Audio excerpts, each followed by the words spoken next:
Baik, terima kasih atas kesempatannya telah diberikan kepada kami untuk mempresentasikan analisis bisnis tentang suatu brand yaitu Es Teh Indonesia yang telah kami analisa selama beberapa waktu ini.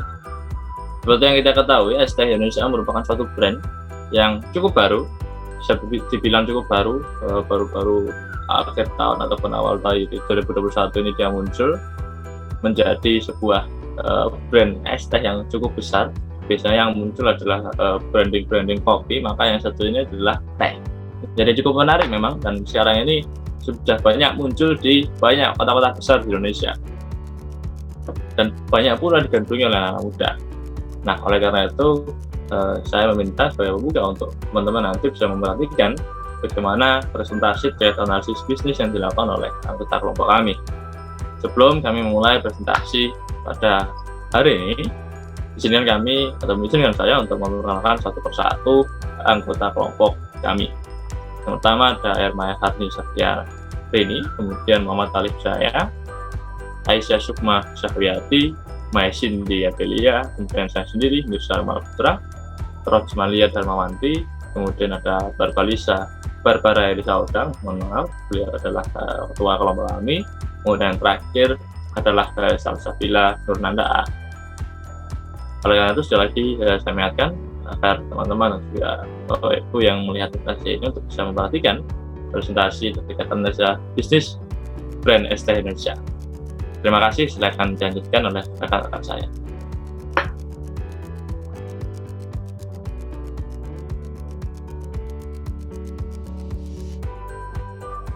Baik, next. Terima kasih atas kesempatannya. Pada slide kali ini, saya akan menjelaskan sedikit tentang latar belakang Es Teh Indonesia. Seperti yang kita ketahui, Es Teh Indonesia ini merupakan salah satu brand minuman yang dimana brand ini sempat viral lewat media sosial. Salah satunya yaitu TikTok. CEO Es Teh Indonesia ini yaitu Haidar Urianto merupakan salah satu pengusaha sukses di Indonesia yang dimana kebanyakan bisnisnya itu di bidang kuliner. Kesuksesannya dapat digambarkan melalui brand Es Teh Indonesia ini yang dapat membuka gerai hingga 300 gerai di Indonesia. Gitu. Selanjutnya akan dijelaskan oleh teman saya.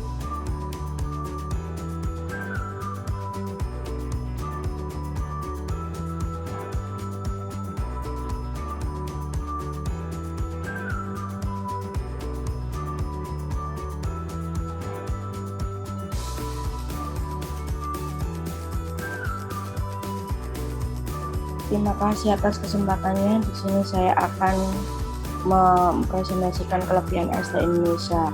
Yang pertama adalah biaya kemitraannya cukup terjangkau. Biasanya orang-orang yang ingin bergabung di franchise Es Teh Indonesia ini biasanya mengeluarkan kurang lebih biayanya 120 juta. Biaya tersebut sudah termasuk lisensi brand dan peralatan untuk gerai. Yang kedua adalah produknya berkualitas dan dibutuhkan. Es Teh Indonesia ini pastinya menggunakan bahan-bahan yang berkualitas. Yang ketiga adalah owner yang merupakan public figure sehingga brand mudah dikenal khalayak. Owner ini yaitu bernama Haidar Urjianto. Selanjutnya akan dilanjutkan oleh teman saya. Baik, terima kasih atas kesempatannya. Di sini saya akan menambahkan sedikit kelebihan dari Es Teh Indonesia. Yang pertama, produknya berkualitas dan dibutuhkan karena bahan yang digunakan dalam Es Teh Indonesia itu sangat higienis. Yang kedua adalah big profil, dan profil itu artinya memberi layanan dan produk bernilai tambah kepada pelanggan. Yang ketiga adalah target pasar dan segmennya luas tak terbatas. Artinya orang yang mau membuka Es Teh Indonesia segmennya luas tak terbatas. Selanjutnya akan dilanjutkan oleh rekan saya.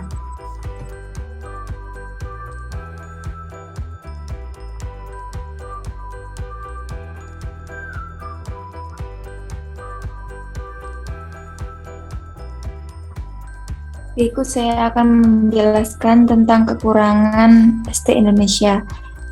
banyak pesaing di bidang franchise minuman, karena sekarang banyak toko-toko yang menjual minuman yang menarik. Tempatnya tidak terlalu besar. Tempatnya tuh terlalu nggak kecil.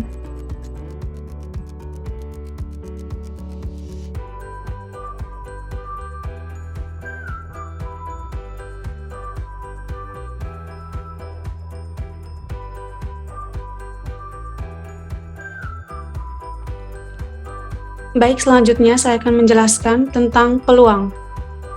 Peluang dari brand ST Indonesia ini cukup besar karena brand ini membangun bisnisnya dengan sistem franchise. Perlu diketahui bahwa sistem franchise adalah sistem yang memiliki arti waralaba. Wara artinya lebih dan laba yang berarti keuntungan.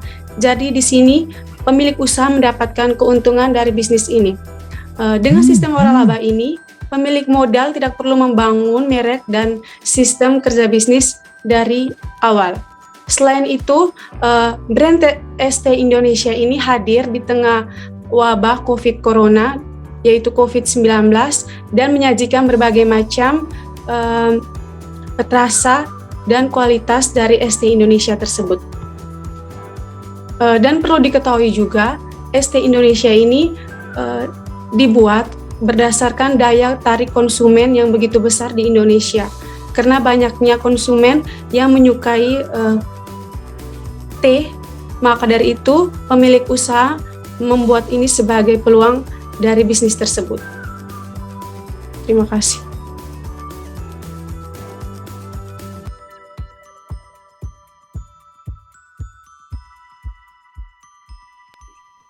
Ya, Baik.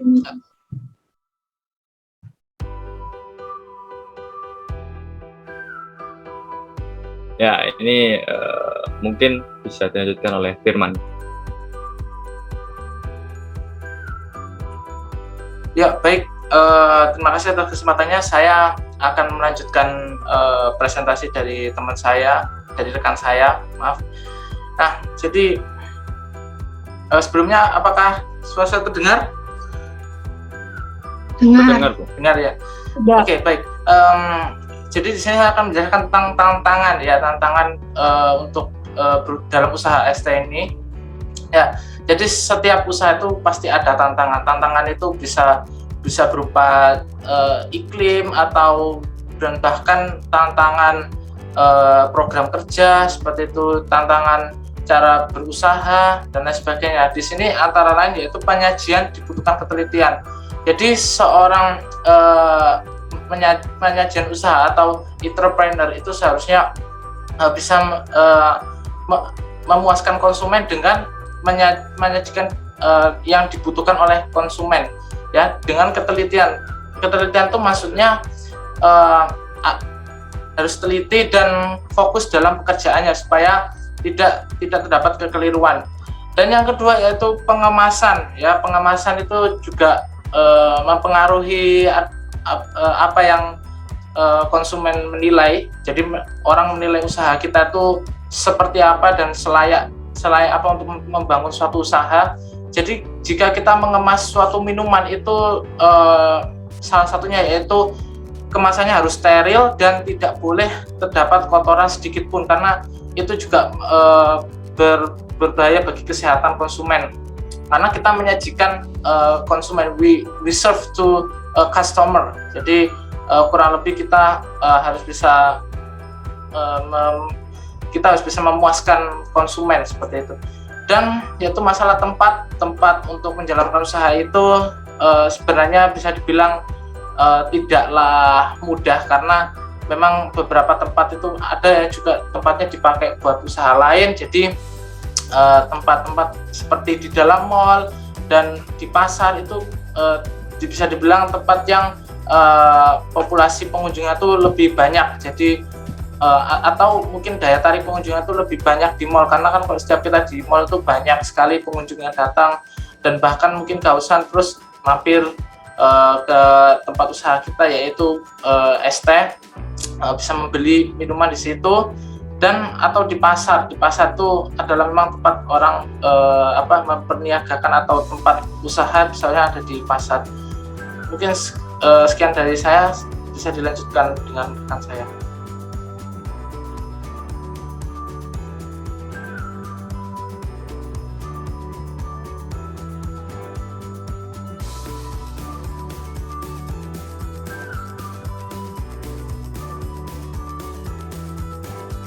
Baik, terima kasih atas kesempatannya. Di sisi ancaman ini, yang pertama adalah banyak orang yang mulai meniru produk dari ST Indonesia. Nah, karena dalam proses pembuatan ST tersebut itu sangat mudah dan bisa dibuat oleh semua masing-masing individu, sehingga banyak sekali para individu yang menjual ST tersebut dan bisa dikombinasikan dengan berbagai macam topping dengan harga yang rendah, sedangkan ST Indonesia dijualnya itu di rata-rata 20-an ke atas, sehingga bisa menjadi saingan, menjadi pesaing dalam perusahaan ST Indonesia ini.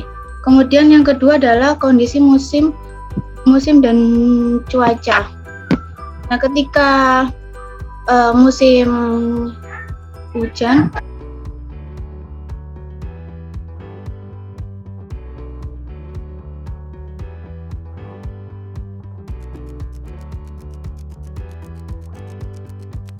mohon maaf, saya ulangi.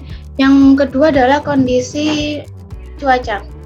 Nah, ketika cuacanya ini musim hujan, otomatis keadaannya itu dingin, dan biasanya para konsumen itu yang dibutuhkan adalah minuman yang hangat. Sedangkan ST Indonesia ini adalah sangat melekat banget pada kata es, yaitu dingin. Maka dari itu bisa menyebabkan penurunan terhadap permintaan dari konsumen. Nah, terima kasih. Slide selanjutnya akan dipresentasikan oleh teman saya.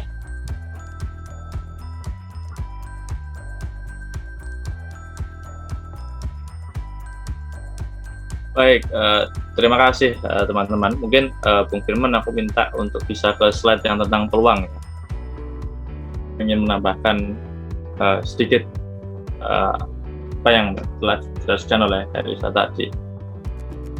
Nah, sebenarnya sudah termasuk dengan yang dijelaskan oleh teman-teman bagian kekurangan tentang begitu banyaknya brand minuman lain dan dijelaskan oleh Abel tadi. Namun brand-brand yang lain ini masih berfokus pada kopi. Mungkin kalau bisa ataupun boleh sebut merek seperti Janji Jiwa, kemudian ada lagi kemudian kopi yang lain, itu sudah menjadi sebuah hal yang umum untuk dibuka di tengah kota yang besar ataupun di khalayak anak muda. Namun ST Indonesia ini muncul sebagai sebuah pembeda begitu. Jadi hal tersebut bisa dibuat ataupun dijadikan sebuah peluang yang cukup besar di tengah ramainya hujan kopi di banyak kota-kota besar dan juga khalayak umum. Nah, aku rasa mungkin itu sedikit tambahan dari aku terkait peluang. Jadi brand ini ST Indonesia bisa menjadi cukup besar lah di kemudian hari. Mungkin presentasi tambahan saya ini juga sekaligus menjadi penutup dari presentasi ini, yang mewakilkan teman-teman mengucapkan terima kasih banyak atas perhatian yang diberikan oleh teman-teman dan juga Bapak Ibu yang memperhatikan presentasi kami. Bila mana terdapat pertanyaan, silakan disampaikan, baik itu melalui forum ini ataupun forum-forum lainnya. Kami akan menerima pertanyaan tersebut. Sekali lagi terima kasih dan mohon maaf bila mana tadi terdapat beberapa gangguan ataupun hal-hal yang kurang berkenan di hati teman-teman dan juga Bapak Ibu semuanya. Lagi saya tutup. Terima kasih. Assalamualaikum warahmatullahi wabarakatuh dan sampai jumpa di presentasi selanjutnya.